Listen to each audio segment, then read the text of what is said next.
তুমি নষ্ট হয়ে গেলে পৃথিবীর কিচ্ছু হবে না, তুমি বাদ হয়ে গেলে।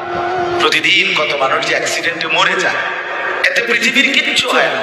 সূর্য ডুবেই যায়, চাঁদ উঠেই যায়, রাত শেষই হয়ে যায়, দিন শেষই হয়ে যায়, নাকি বলেন না ভাই? বলেন ছেলেরা, বলো ভাই। কিচ্ছু হয় না, কিচ্ছু হয় না। কারোর জন্য পৃথিবী থামে না, কারোর জন্য। রাসূলুল্লাহ সাল্লাল্লাহু আলাইহি ওয়াসাল্লাম স্পষ্ট হাদিসে আছে, নবীজির একজন ছেলে ইন্তেকাল করছিল, তখন সূর্যগ্রহণ লাগছিল।